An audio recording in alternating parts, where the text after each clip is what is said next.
After a frustrating 2024 season for the Atlanta Braves, they head into the offseason with big expectations once again and perhaps some big decisions, especially when it comes to Max Fried, what they do at the DH position. Do they look to upgrade it, shortstop, or in the outfield again?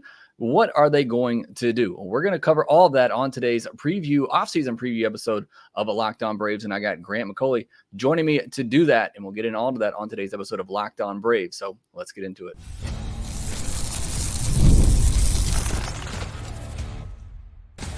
You are Locked On Braves, your daily Atlanta Braves podcast, part of the Locked On Podcast Network, your team every day. Hey, and welcome back to Locked On Braves, part of Locked On Sports Atlanta, where we cover your favorite Atlanta sports teams each and every day. I'm your host, Jake Mastriani. You can follow me on social media at Shortstop Ball. Check out the podcast there at LockedOn_Braves. Make sure you subscribe on YouTube if you're new. Hit that thumbs up button. Leave me a comment down below. If you're listening on the audio version, you can leave me a 5-star review on Apple, Spotify, or wherever you get your podcasts. And I do appreciate all the support that you give me here at Locked On Braves. On today's episode, this is our off-season preview. World Series is done. We are officially getting into off-season mode here on Locked On Braves, and I got Grant joining me as we're going to cover everything that should be going on, that we expect to go on, which could be a busy off-season for the Atlanta Braves. There's also a scenario where it's a pretty quiet off-season, but I do think we're going to find out a lot throughout the rest of the next couple of months as the Braves gear up for 2025, where, again, as frustrating as 2024 was, they still made the postseason, and expectations are still going to be very high for them in 2025. Today's episode is brought to you by Gametime. Download the Gametime app, create an account, and use code LOCKEDONMLB for $20 off your first purchase. Well, let me bring in my postcast co-host in here once I can figure out the screens. Grant McAuley, thank you so much for joining me on today's episode as we get into the offseason. I know we're technically recording this before the World Series is over, but we'll be posting it afterwards. So it's officially offseason mode here, Grant. Yeah, it is. And I guess, the big thing that we can take away from it is the Braves had set out on a mission to get to the World Series, and they fell short of that mission. We all know that. I think we all know why. In a lot of reasons, we've already seen some of the moving, starting with changing the hitting coach, which is something that right after the season ended, we thought, hey, maybe they're not going to change any of it. In fact, Brian Snitker said his expectation was the whole coaching staff will be back, and we found out that Kevin Seitzer is out, Tim Hires is in, but I think we know that a lot of other things need to be addressed for the Braves, not the least of which is getting this club healthy over the course of the winter, but I'm interested to see the directions that they go over the course of the winter, and of course, the direction we'll take this conversation as we continue. Yeah, maybe let's just start there because we have already had a little bit of off-season news with the hire of Tim Hires, and that joke certainly has run its course at this point. But I mean, like you, I think, Grant, I was surprised because we had just heard Alex Anthopoulos say and Brian Snitker say everybody's coming back not much longer. Kevin Seitzer is let go. They bring on Tim Hires, and the way I kind of put it, Grant, on the podcast here is that to me, I don't think you can say that Kevin Seitzer just all of a sudden forgot how to coach. The guy that, was the coach of historically one of the best offenses ever, not just in Braves history. I don't think he all of a sudden forgot how to coach, but I think he does take some of the blame for what happened in 2024. And I think it's also just a case and a situation and a timing where you just maybe need a new voice in the clubhouse. Is that kind of the way that you viewed it? Yeah, I think changing the message is, about the best that you can do there, because there are a couple of things I felt like with that. I was also surprised that Kevin Seitzer was let go because he has been here for a decade, had done, I felt like, a lot of things. Have been a net positive to the Braves approach, to the Braves planning.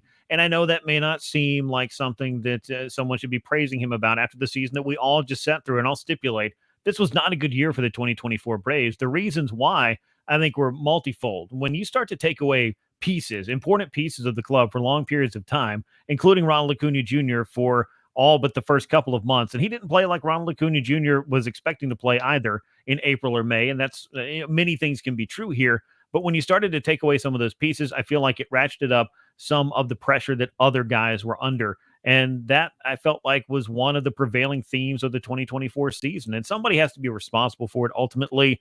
And that is going to fall a lot of times on the hitting coach. But each one of these guys, I feel like they kind of have their own individual approach. They're obviously going to have their own individual emotions that they're going to carry to the plate each and every time. And everybody wants to be the guy. I remember having this conversation with Austin Riley in like June. Everybody wants to be the guy that comes through on that night, that turns things around, that gets things going. And it's a very difficult place to hit from when you feel like not only are we trying to, win a game today, but we're trying to make up for lost time. And I feel like that was kind of some of the mindset that went wrong for the Braves. And Kevin Seitzer said this with David O'Brien of The Athletic when he got let go. Look, I tried to get through. I just couldn't get the message through to stop pressing that was, a difficult thing to unpack and to get guys to stop thinking about. And I don't know if it's even possible to do that. But putting all of that aside, the Braves did decide to make a change. They did decide to, I think, alter the message and maybe look for some ways to integrate some of the things that Chipper Jones was talking about. But I will also say that a hitting coach isn't going to come in and either teach these guys how to hit or reverse everything that happened. And it's not going to be a guarantee of future results. We'll see what happens. It's ultimately up to the players. It's in their hands, and the bat is in their hands when they take it to the plate. So I guess that's just kind of a long version of saying you had to try something, I guess, if you're Alex Anthopoulos and company, and they decided to make this move. And I think Tim Hires has got a very good resume, and we'll see what he's able to do.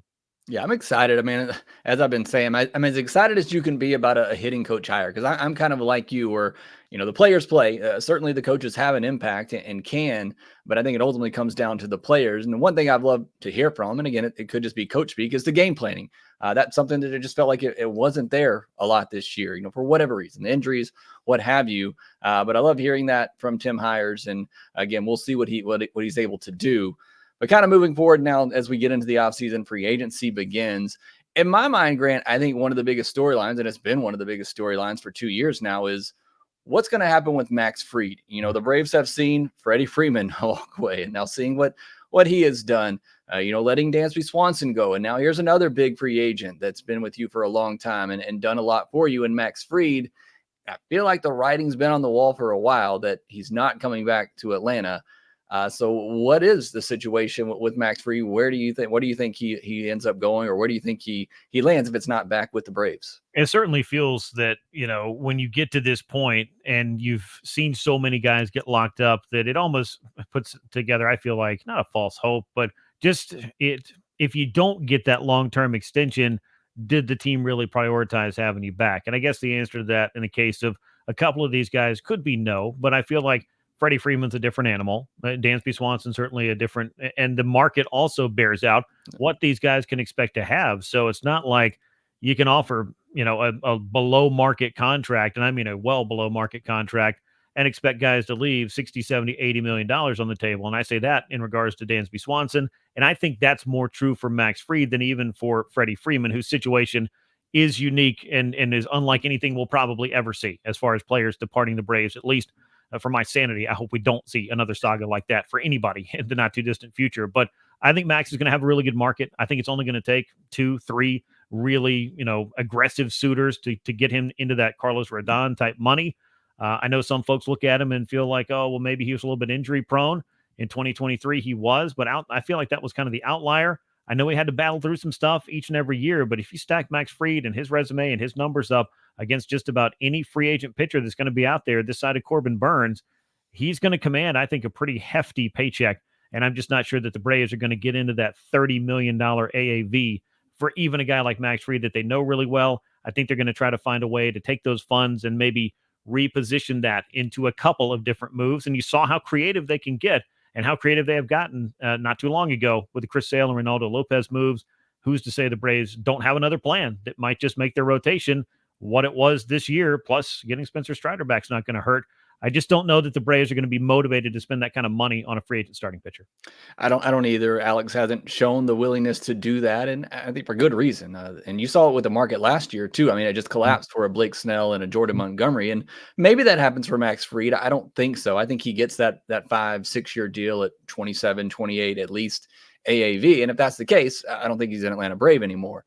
So I've thought for a while that he's not coming back. And look, we had this conversation a lot last offseason. This is a possibility at the end of 2024 that Max Fried walks away on free agency and Charlie Morton retires. And we're all worried. What does the rotation look like? We feel much better about the rotation now after what happened in 2024 with Chris Sale, with Lopez, with Schwellenbach, with Strider coming back. You feel pretty good about where the rotation is. Now, you can never settle on that. You need a lot of pitchers to get through a season. But I do think that the starting rotation's in much better shape than where we thought it was going to be at the end of 2024. But I still think, Grant, you got to go out and get at least one veteran pitcher if those two guys don't return. But I do feel much better about where the rotation is right now. I agree. You have to prioritize getting one that I think has significant upside. And I don't mean a buy low, hope he bounces back type candidate, though that worked out pretty well with Chris Sale. It was an unorthodox move to fill a spot in your rotation with Reynaldo Lopez a year ago, considering he had transitioned to the bullpen for several seasons and was very good there. But that's the kind of outside of the box thinking that I think you kind of have to embrace when you're trying to be creative about these. But they've got, I feel like, significant value with Lopez, with the deal that they got him on and the performance that he had this first year. Is it fair to expect it every year?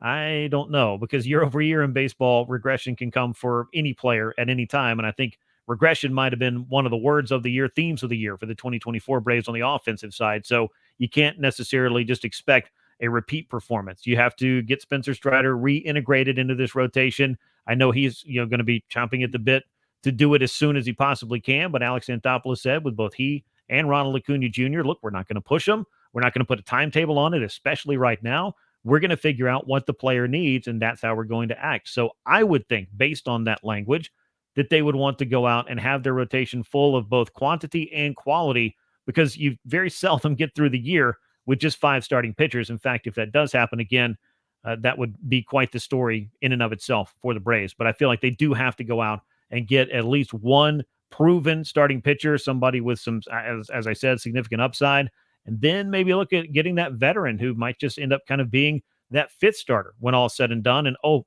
by the way, Jake, maybe he'll be the 6th starter as the Braves continue that. Who's to say that they won't try to spread out some of these starts and keep different guys in the rotation on different schedules?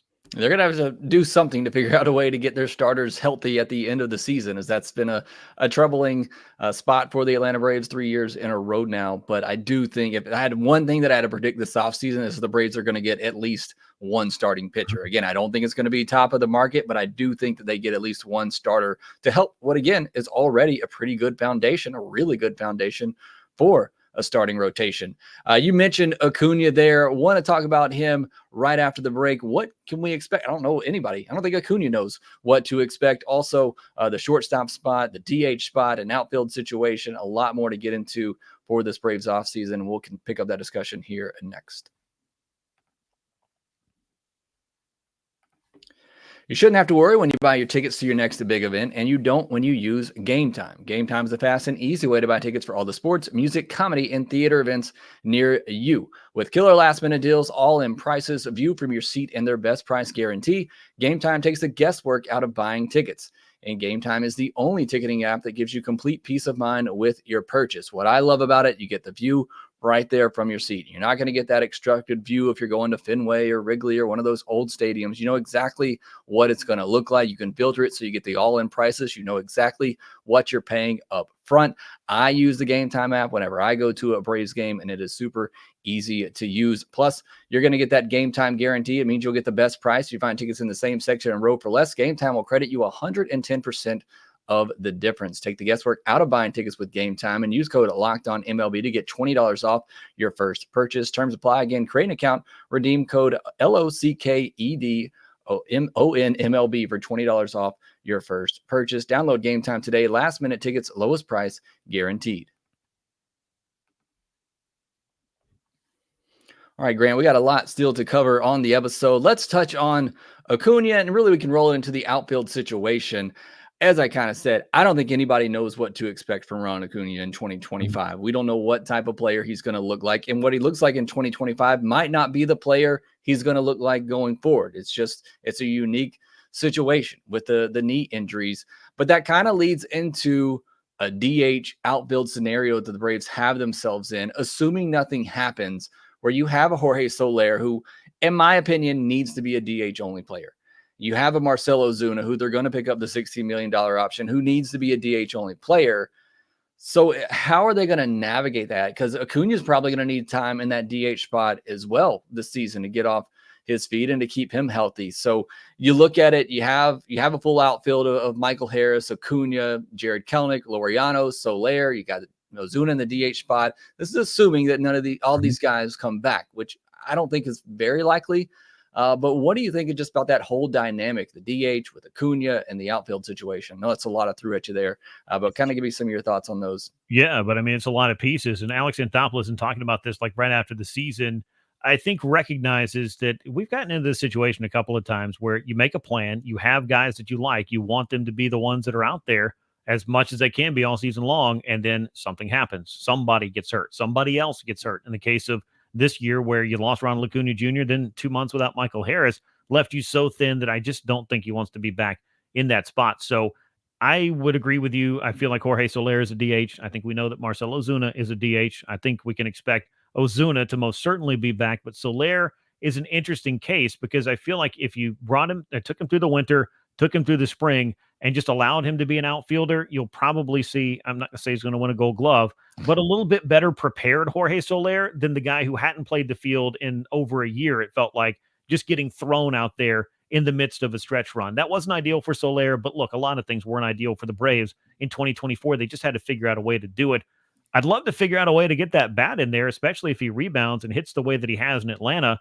It didn't really get off to a gangbuster start with San Francisco, and it was kind of surprising to see them give up on him that soon. But for whatever the case, he is with the Braves, and I feel like he could be a net positive offensively speaking. But Michael Harris the second is the center fielder.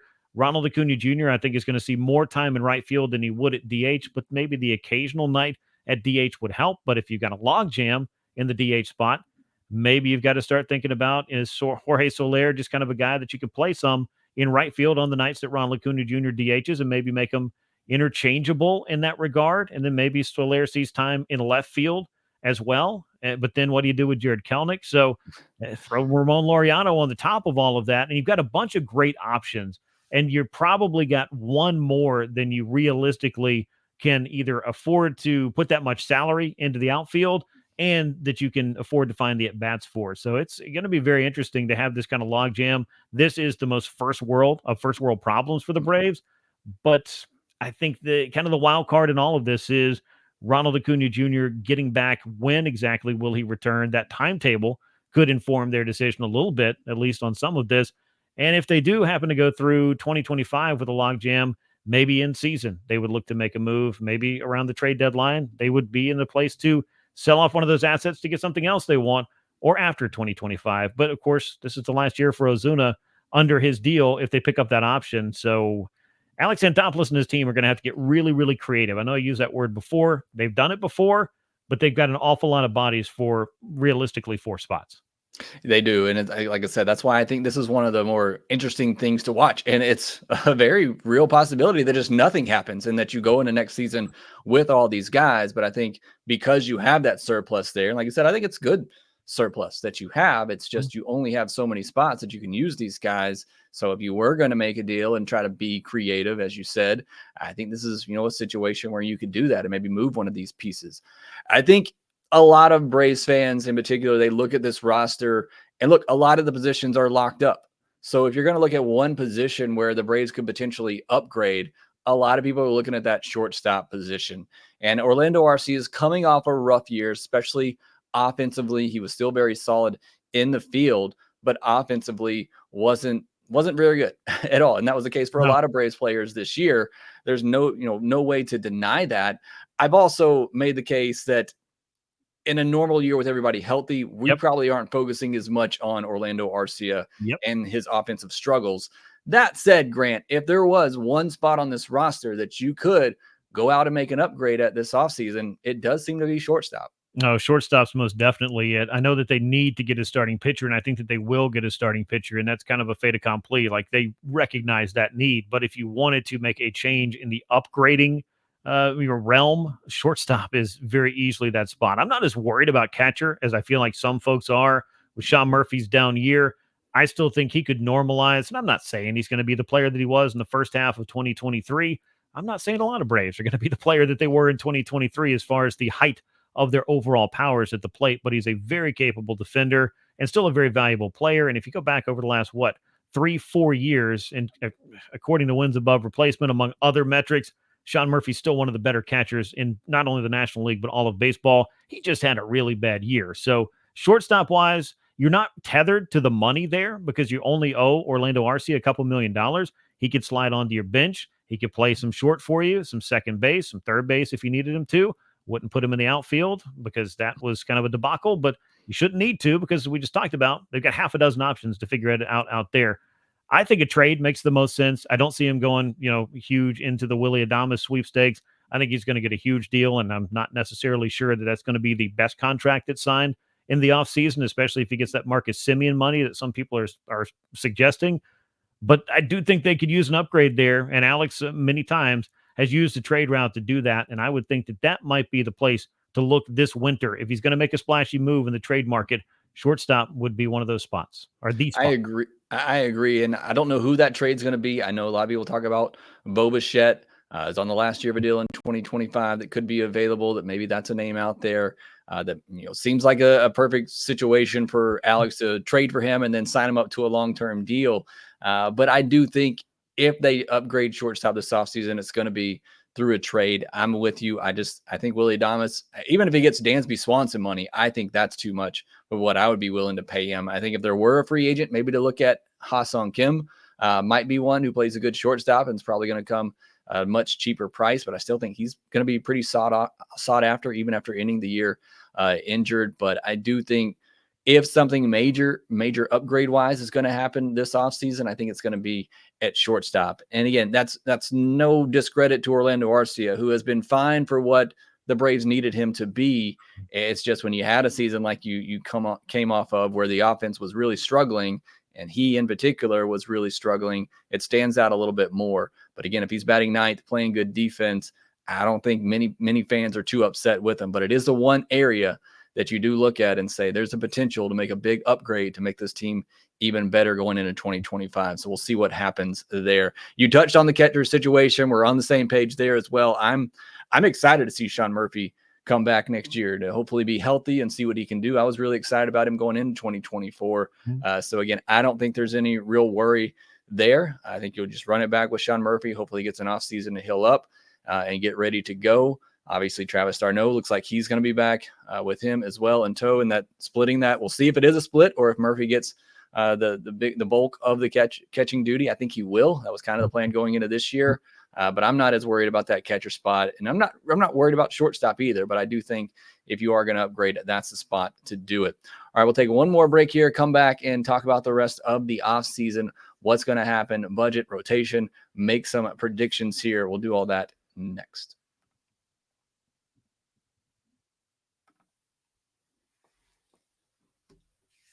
All right, Grant, let's wrap things up a little bit here as we look at the offseason preview. Like we said, a lot that could happen, a lot of ways that this offseason could go for the Atlanta Braves. We've touched on a lot of the larger points. I think another one is first, before you can really do anything, is budget. And Alex Anthopoulos said after the season ended, they expect budget to go up. For me, I don't know if that means, there's a difference between the luxury tax payroll and the team payroll. Either way, I think the Braves are going to be big spenders again. I think they ended last year top 6 in payroll. So I would imagine they're still going to be in that area. They are not cheap, despite what a lot of fans seem to still tell us. It is not a cheap team. They've been in the tax for 2 years in a row. But here's my thing, Grant, and what I've been wondering, because I mentioned the difference between the team payroll and the luxury tax payroll. This would be the third year in third year in a row, the Braves would be in the tax, and that comes with some much higher penalties. Most teams, we've even seen teams like the Dodgers and the Yankees kind of reset a year to get under that tax to reset it. Would the Braves want to do that? Does it matter to them? Obviously, we don't know that, but that is something that I'm interested to watch to see. Yeah, maybe the team payroll, stays where it is or goes up, but do they try to maneuver things around to get under that luxury tax threshold so that they don't have to pay that third straight year penalty? I think it's got to be at least part of the thinking, but I don't think it's going to be the driving force of it. In other words, I feel like if you have an opportunity to go out and make moves and you can get those done, I think they're going to go for those. Now, what and who those are, I don't know that either. I'm not telling you that it means, okay, they're going to trade for this guy and sign these 3 guys and call it an offseason. But if they're not able to get some of those targets, maybe they start to pivot to different parts of their plan.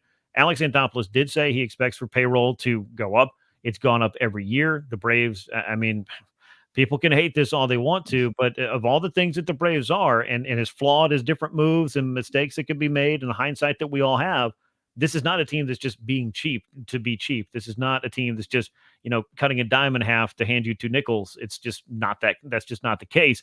But I feel like there is some maneuvering that they want to do. And Alex has kind of been, I don't want to say aggressive about it, but he's been very quick to point out, look, all these numbers that are necessarily out there in the public sphere aren't the numbers that we're operating from. And he also went out of his way to say, every time I've gone and asked Terry McGurk, who's the guy who's, green lighting these moves for something, he's never told me no. So there's some synergy there that's going on that has been, I think, to the Braves' benefit. They've obviously been able to sign these players and keep them around for a long period of time together. Now, obviously, the goal of that is to win some championships. They've got to figure out some things in October. That goes beyond any one player. It's going to take 26 guys to do that thing. I think we all know that. But yeah, as far as the spending goes, I'm not going to say they'll be the biggest spenders of the winter, but they have some money coming off the books. They've got to, I think about a couple of different arbitration cases, but they're going to have some money to spend is the way I look at it. And I don't see them altering all of their strategy to just reset the luxury tax. But at some point, could they take a step back? Maybe. But they just haven't shown that they're going to do that yet. And Alex Anthopoulos, at least for the time being, has said he doesn't anticipate that being the case. And one thing I've liked about Alex Anthopoulos and what he said about how he views the luxury tax is that he takes that tax money and basically just puts it on top of the team payroll. So it's kind of built into his team payroll. So he doesn't, I'm not gonna say he doesn't worry about paying that tax. I think he'd rather not, but the way he kind of views it is just, it's added on to the team payroll. Now, again, going into it for a third year, it's going to make that tax a lot higher. So we'll see. Again, I'm interested to know, I would love to know what their thoughts on that are if they do try to stay under that. Kind of the last thing here, and then I want to get, kind of your three takeaways on what you would like to see the Braves do this offseason. Obviously, this was a year where the Braves had to lean on a lot of depth because of the injuries. And we talked about this last offseason too. I remember they had this conversation because we talked about the lack of depth and not being able to sign guys, to be on the bench. And it's tough, Grant. You don't want to sign. It's hard to sign these veterans and say, hey, if everybody's healthy, you might not play for a month or two. Yeah. It's just hard to bring in that veteran depth. But obviously with the season the Braves just had, how important is it for them to be able to build that depth going into the season to be more prepared for that, or as prepared as any team can be? Do you think they try to go out and bring back a Whit Merrifield or a Gio Urshela? It may be taken care of if they do get a shortstop and keep Arcia, that he becomes that veteran bench guy that you could use as well. But I think finding that good depth, however you can do that, is going to be key for the Braves this offseason. Yeah, I think finding the right veterans, especially that can understand what their role is. And that's something Alex talked about, I think, in spring training, I know for sure, prior to the whole 2024 season, pretty much coming unhinged on opening day as soon as Sean Murphy went down, was they have targeted players, they have looked at players, they have thought about making moves, but then they had to think about the fit because they're not coming into play. And you're not going to pay a whole bunch of guys a bunch of money to sit on your bench and never play. But that also doesn't mean that they're going to start up 4 different platoons to make those guys happy. So it's threading the needle, I think, is a little more challenging for a club like the Braves when you look at third base and it's set, and second base and first base and catcher and right field and center field. All of a sudden, yeah, maybe you've got a strong side platoon thing going on in left field. Where does Jared Kelenic fit in and all that?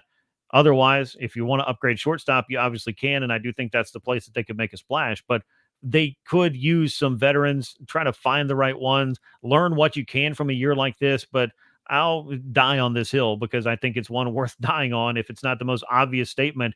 Not too many clubs, if any club, is ever going to be prepared and have a plan B for the kind of injuries that were thrown at the Braves in 2024. You may not like it. You may be sick of hearing about it. But if you don't think that altered the plans and the trajectory of this club in 2024, I do not know what to tell you. Yeah, certainly don't. And again, we've talked about it ad nauseum. It's not just the injuries, it's the impactful injuries, and it was just one after another. Michael Harris gets hurt, comes back, Austin Riley goes down. Austin Riley comes back, somebody else goes down. And it was just like that all year long. The team could never get in a rhythm. And we don't want to talk about 2024 anymore. Was not a fun season. I know you and I did a lot of postcasts where it was a little tough to come to the mic some nights, but we're looking forward to a much better 2025. So Grant, let me get your thoughts. 3 moves that you would like to, not the moves you think they'll make, 3 moves that you would like to, it doesn't have to be players, just positions. 3 moves you would like to see the Braves make this offseason. I'll go number 1. They need a starting pitcher, a veteran proven starting pitcher. I'm talking about somebody with 200 inning potential, somebody who's a proven winner, somebody that brings a lot of the same kind of both tangible and intangibles that Chris Sale brought to the team. I'm not saying it'll be Chris Sale because there aren't a lot of pitchers out there like that. And he proved that he's still got a lot of gas in the tank, but I do feel like they need that kind of proven starter, especially if Max Fried has thrown his last pitch in a Braves uniform. Secondarily, I feel like they could use maybe another backup starter, but if not that, then I would go to the bullpen once again and try to strengthen it with either one more power arm, high leverage arm, somebody who can just be there and be available in the same kind of role that AJ Minter played, because he may not be able to play that role in 2025. And who's to say if he'll be back as well? That's another question the Braves will have to answer. We'll see how that whole thing plays out. But if there's the one place and the one position that I'm circling to say, if you want to make it better, shortstop's the spot. You brought up Bo Bichette earlier. I know that's not the one guy and the one move, the only thing they could do. I know he had a bit of a challenging 2024 as well, and he's not signed up long-term, but it would be a pretty nice hitter, young player, would seem to fit the culture to me, checking off a lot of boxes and make your club better. And Alex Anthopoulos goes into the winter every single year trying to make the club better. It doesn't always work out, but I feel like he's going to be on that mission yet again here in the winter of 2024 heading into 2025. Can't wait to see what he does. I'm right there with you. I would put it proven veteran starter, shortstop upgrade. And then as always, you need as many bullpen arms as possible. So go out and continue to build what should already be a good bullpen going in, but you just never know. So go out and acquire as many good arms as you can for that bullpen. Grant, thank you so much for joining me here. If you're not already, make sure you're following Grant on social media. You can find Grant all over the place covering Atlanta Braves baseball. But looking forward to this offseason, and I'm looking forward to getting to spring training. I want to wash this season off and get to 2025. Hopefully much healthier season for the Atlanta Braves, a much more fun season for the Atlanta Braves. That will do it for this episode of a Locked On Braves. Thanks for making us your first listen of the day. Go check out Locked On MLB for your second listen. Make sure you subscribe on YouTube if you're new. Hit that thumbs up button and leave me a comment down below. Make sure that you rate, review, and subscribe to the Locked On Braves podcast wherever you get your podcast, and we will talk to you next time.